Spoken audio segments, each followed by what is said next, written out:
سورہ فتح کے پہلے رکوع کی جو چند آیتیں باقی تھیں وہ پڑھنے کی سعادت حاصل کرتے ہیں۔ اللہ تعالیٰ نے ارشاد فرمایا وَيُعَذِّبَ الْمُنَافِقِينَ وَالْمُنَافِقَاتِ وَالْمُشْرِكِينَ وَالْمُشْرِكَاتِ الظَّانِّينَ بِاللَّهِ ظَنَّ السَّوْءِ، اور تاکہ اللہ تعالی منافق مردوں کو، منافق عورتوں کو، مشرک مردوں کو اور مشرک عورتوں کو عذاب دے ان کے برے گمان کی وجہ سے جو وہ اللہ پر برا گمان رکھتے تھے۔ یہاں پہ دو گروہوں کا ذکر کیا، ایک منافقوں کا اور ایک مشرکوں کا۔ ترتیب دیکھیے، اللہ تعالیٰ نے پہلے منافقوں کا ذکر کیا پھر مشرکوں کا ذکر کیا، اس لیے کہ منافق تو میرے پیارے آقا کریم صلی اللہ تعالی علیہ وآلہ وسلم کے ساتھ بیٹھ کر اللہ پہ برا گمان کرتے تھے۔ ان کا گمان کیا تھا؟ عبداللہ بن ابی کا کیا گمان تھا کہ جناب یہ حدیبیہ کے مقام پہ پہنچ گئے ہیں، اب مکے کے کافر انہیں چھوڑیں گے نہیں، اب دوبارہ یہ مدینے نہیں جا سکے۔ وہ یہ گمان کرتا تھا سرکار کے ساتھ، لیکن اللہ پہ برا گمان کرتا تھا کہ اب وہ پھنس گئے ہیں، اب یہاں سے واپس نہیں جائیں گے۔ اور جو مشرک تھے ان کا برا گمان تھا کہ وہ مدینے نہیں جا سکیں گے، مکے ان کے کوئی غلام نہیں رہ سکیں گے، تو پھر ان کا جو ہے ہم ان قریب ان کو جڑ سے اکھاڑ کے پھینک دیں گے۔ اللہ تعالیٰ نے فرمایا کہ محبوب ہم نے آپ کو کھلی فتح عطا فرمایا، کیوں؟ تاکہ منافقوں کو عذاب دے سکے اللہ، مشرکوں کو عذاب دے سکے اللہ۔ منافقوں کو تو جہنم میں بھی سب سے جو گہرا گڑھا ہوگا، جو سب سے آخری درجہ ہوگا، وہاں پہ جلایا جائے گا۔ ہم مشرکوں کو بھی وہیں جلایا جائے گا، لیکن ایک سٹیپ اوپر ہوگا۔ اللہ اکبر۔ علیہم دائرۃ السوء، اسی ہی پر ان کی بری گردش ہے۔ آج فتح مبین کے بعد اب الٹی گنتی یہ گرنا شروع کر دے محبوب۔ اب 40 سال پہ اعلان نبوت، پھر 6 سال کے بعد صلح حدیبیہ، 40 سال، اس کے بعد جناب 2 سال اور گزریں گے تو محبوب صرف 2 سالوں کی تو بات ہے۔ دیکھیے گا آپ کس شان سے تشریف لائیں گے کہ صرف آپ کے آنے ہی کی دیر ہوگی کہ مکہ فتح ہو جائے۔ وساعت مسیرہ، اللہ فرماتا ہے وغضب اللہ علیہم، اللہ ان پہ غضب فرماتا ہے، ولعنہم، اور اللہ نے ان پہ لعنت فرمائی ہے، وَأَعَدَّ لَهُمْ جَهَنَّمْ، اور ان کے لیے جہنم کو تیار کیا ہے، وَسَاءَتْ مَصِيرًا، کیا ہی برا ٹھکانہ ہے۔ وَلِلَّهِ جُنُودُ السَّمَاوَاتِ وَالْأَرْضِ۔ اچھا، منافقوں کی بڑی عجیب چال ہوتی ہے۔ جب عبداللہ بن ابی کے سامنے ہوئی نا صلح حدیبیہ، معاہدہ ہو گیا، صلح حدیبیہ ہو گئے، اب عبداللہ بن ابی نہیں کہتے ہیں ان کے ساتھ تو صلح ہو گئی، ان کے ساتھ تو چلو 10 سال تک جنگ نہیں ہوگی، تو روم کا کیا بنے گا، فارس کا کیا بنے گا، وہ بھی تو اب مسلمانوں کے دشمن ہو گئے۔ اچھا دیکھو، اللہ تعالیٰ نے وہیں پہ آیت نازل فرمائی وَلِلَّهِ جُنُودُ السَّمَاوَاتِ وَالْأَرْضِ، کہ آسمانوں اور زمینوں کا لشکر جو ہے وہ اللہ کی ملک میں ہے۔ آسمانوں کا لشکر فرشتے، زمینوں کا لشکر میرے محمد صلی اللہ علیہ وآلہ وسلم کے سچے غلام، یہ اللہ کے ملک میں ہیں۔ وہ اگر مکہ فتح کروا سکتا ہے، وہ روم کو بھی فتح کروا سکتا ہے، وہ فارس کو بھی فتح کروا سکتا ہے۔ وَكَانَ اللَّهُ عَزِيزًا حَكِيمًا۔ اچھا یہ کسی طرف سے بھی نہیں نام، ایک بات ہو گئی، دوسری طرف سے اے کیوں سی وہ اے کیوں ہے؟ جب محمد کے ساتھ اس کا رب ہے، جب میرے نبی کے ساتھ اس کا رب ہے، جب دین کے اوپر میرے اللہ رب العزت کا ہاتھ ہے، تو پھر انشاءاللہ تعالی دین کا جھنڈا ایک نہ ایک دن بلند ہوگی۔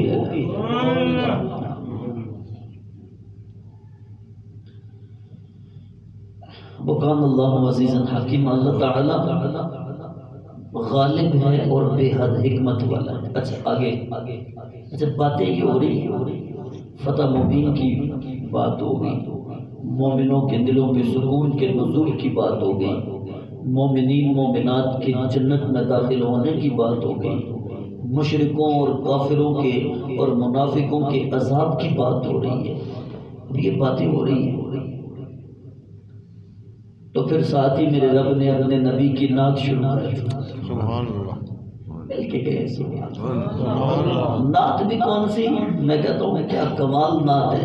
میرے رب نے فرمایا اِنَّا أَرْسَلْنَاكَ شَاهِدًا وَمُبَشِّرًا وَنَذِيرًا۔ پھر سنیں یہ میرے رب کی نعت جو میرے رب نے اپنے حبیب کی شان میں لکھی ہے، وہ نعت سنیے۔ اِنَّا أَرْسَلْنَاكَ شَاهِدًا وَمُبَشِّرًا وَنَذِيرًا۔ ہم نے آپ کو شاہد بنا کے بھیجا ہے، گواہ بنا کے بھیجا ہے، ہم نے آپ کو مبشر بنا کے بھیجا ہے، جنت کی خوشخبری سنانے والا بنا کے بھیجا ہے، ہم نے آپ کو نذیر بنا کے بھیجا ہے، آپ عذاب سے ڈرانے والے ہیں۔ لِتُؤْمِنُوا بِاللَّهِ وَرَسُولِهِ، تاکہ اے مشرکوں، اے منافقوں، اے کافروں، لِتُؤْمِنُوا بِاللَّهِ وَرَسُولِهِ، تاکہ تم اللہ پر، اس کے رسول پر ایمان لے کے آؤ۔ رب اپنے یار کی شان بیان کرے، اور دیکھو میں نے اپنے محبوب کو کیسا بنایا، ایسا بنایا پھر ویسا کسی کو نہ بنایا۔ میں نے ایسا بنایا جو شاہد ہے، گواہ ہے، تمہارے ایمانوں پہ گواہ ہے، تمہارے اعمال پہ گواہ ہے۔ اللہ تعالیٰ سب کو فرما رہے لِتُؤْمِنُوا، تم تاکہ ایمان لے کے آؤ۔ اگر اتوں بھی گل میرے نبی دی عظمت دی سمجھ نہ آوے تو سمجھو اپنا ایمان خراب ہویا پیا ہے، ورنہ رب فرمایا محبوب ہم نے آپ کو گواہ بنا کے بھیجا ہے۔ کیسا گواہ؟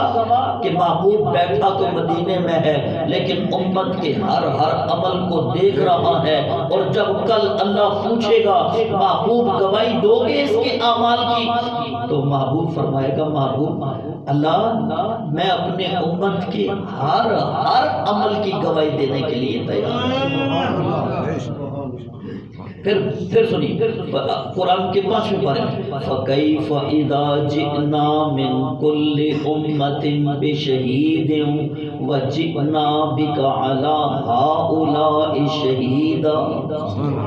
محبوب وہ کیسی گھڑی ہوگی جب ہم ہر امت سے ایک گواہ لے کے آئیں گے اور ان کی گواہی لوگ قبول نہیں کر رہے ہوں گے، تو میں میدان محشر میں کہوں گا کہاں ہے میرے حبیب، کہاں ہے میرا یار، آئے اور ان سارے گواہوں کے اوپر گواہی دے، اور جب محبوب تو گواہی دے گا نا پھر تیری گواہی قبول کی جائے گی۔ کیوں؟ اِنَّا أَرْسَلْنَاكَ شَاهِدًا، ہم نے آپ کو گواہ جو بنا کے بھیجا تاکہ تم ایمان لے کے اللہ پر، اس کے رسول پر، وَتُعَزِّرُوهُ وَتُوَقِّرُوهُ، ان کی تعظیم بھی کرو اور ان کی توقیر بھی کرو۔ کیسی تعظیم اور کیسی توقیر؟ پوچھو صحابہ سے، میرے محبوب کی بلغم، آپ پھینکتے تو بلغم مبارک جو ہے وہ زمین پہ نہ گرتی یار، وہ صحابہ کے ہاتھوں پہ ہوتی اور صحابہ اس کو لے کے اپنے سینوں پہ مل لیا۔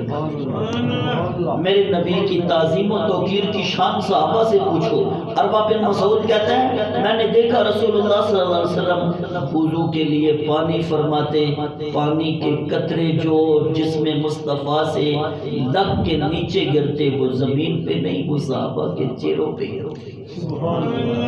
عروہ بن مسعود کہتا ہے میں نے کسی بادشاہ کے دربار میں جا کے اتنی تعظیم ہوتی نہیں دیکھی کہ صحابہ باتیں کر رہے ہیں، حضور آرام سے آواز آرام سے بولتے ہیں، سب خاموش ہو جاتے ہیں۔ سبحان اللہ، نبی بول رہے ہیں، سبحان حضور بول وَتُعَزِّرُوهُ وَتُبَقِّرُوهُ۔ اچھا اگلے جو 3 لفظ ہیں سنی، وَتُسَبِّحُوهُ بُكْرَةً وَأَصِيلًا، تاکہ تم صبح و شام اللہ کی تسبیح کرو۔ پھر بولیے سبحان اللہ۔ نقطہ سمجھ نہیں آپ کو آیا، نقطہ سمجھ نہیں آیا یا توجہ ساری کہیں رخ مصطفیٰ میں گم تھی، کہیں زلف واللیل میں جو ہے وہ توجہ اڑ گئی تھی، اڑ جانی ہے۔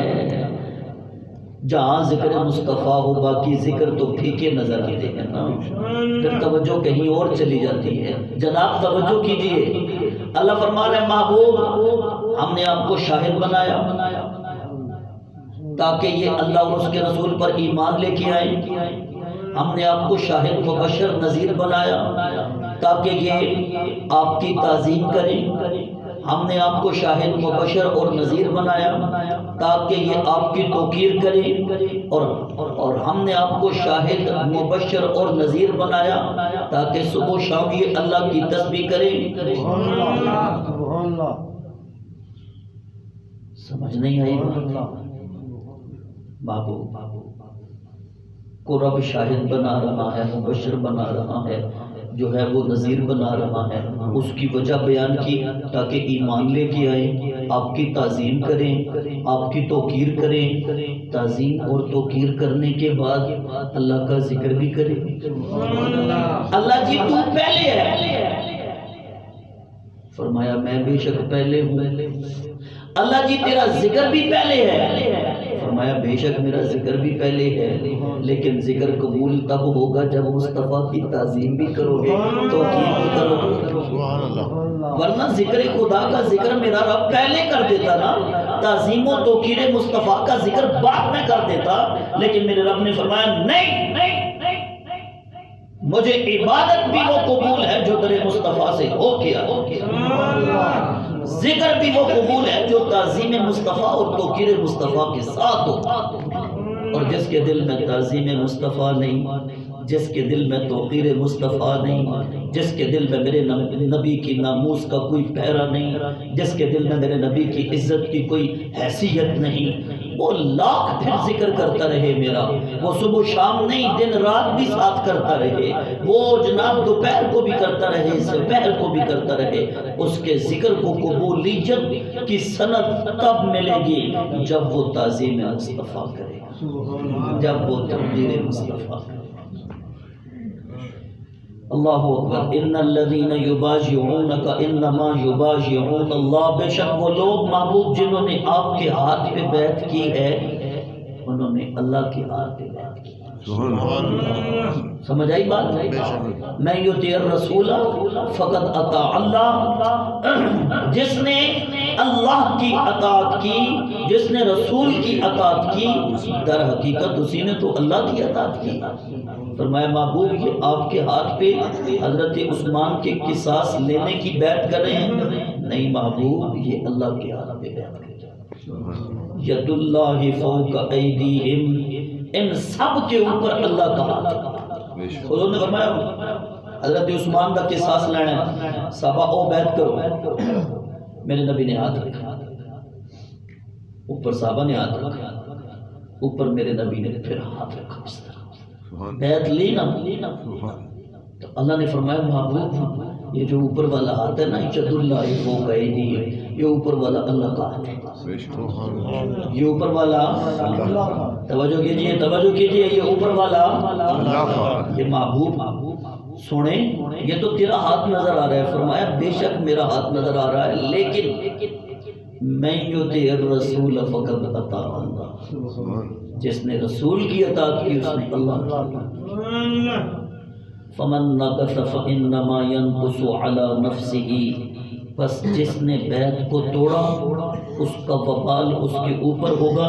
ومن اوفى بما عاهد عليه اللہ، اور جس نے اللہ کے ساتھ کیے ہوئے اس وعدے کو وفا کر دیا۔ ومن اوفا، ومن اوفا، اوفا یہ وفا سے، جس نے وعدہ وفا کر دیا، فسیؤتیہ اجرا عظیما، اللہ فرماتا ہے ان قریب اللہ اس کو اجر عظیم عطا فرمائے گا۔ جس نے وعدہ، آپ کی توجہ، جس نے وعدہ، بے وفاؤں کی تو کسی میدان میں کوئی قدر نہیں نا، جس نے وعدہ، مل کے بولیے، جس نے وعدہ وفا کیا ابو بکر صدیق نے، نوازا کیسے؟ اپنے ہی پہلو میں قبر بنوا دی۔ وعدہ وفا کیا عمر نے، اپنے ہی پہلو میں قبر بنوا دی۔ وعدہ وفا کیا عثمان نے، جناب ان کو ذوالنورین بنا دیا۔ وعدہ وفا کیا علی نے، شیر خدا بن گئے۔ وعدہ وفا کیا بلال نے، مؤذن رسول بن گئے۔ جنت میں باقی بعد میں جائیں گے، مصطفیٰ کی سواری کی لگام پکڑ کے بلال جنت میں پہلے جائیں گے۔ وعدہ وفا کیا حذیفہ نے، اللہ رب العزت نے دنیا میں ہی جنت کی بشارت دے دی۔ وعدہ کیا سعد نے، مصطفیٰ نے ایسی انہیں اپنی رضا عطا فرمائی کہ عرشوں سے بھی اللہ نے فرما دیا سعد رب بھی تجھ سے راضی ہو گیا۔ وعدہ وفا کیا جناب حضرت خالد بن ولید نے، اور اپنی جانوں کو جوکھوں میں ڈالا۔ ان کا ذکر میرے رب نے قرآن میں والعادیات ضبحا فالموریات قدحا فالمغیرات صبحا، وہ جس گھوڑے پہ سوار ہوتے ان گھوڑوں کے چلنے کی بھی قسمیں اٹھائی میرے رب نے۔ وعدہ وفا کیا جناب، وعدہ وفا کیا میدان کربلا میں حسین نے، تو قیامت تک حسین کو زندہ کر دیا۔ مجھے فی البدی بات آ گئی، وعدہ وفا کیا خادم حسین نے، تھا نماز پڑھانے والا مسجد کا امام، لیکن آج پوری دنیا کے کونے میں خادم حسین ہو رہے ہیں۔ ومن اوفا بما عاہد علیہ، جس نے اللہ سے کیے ہوئے وعدے کو وفا کر دیا، فسیؤتیہ اجرا عظیما، اس کے لیے آج بھی کوئی وعدہ وفا کرے۔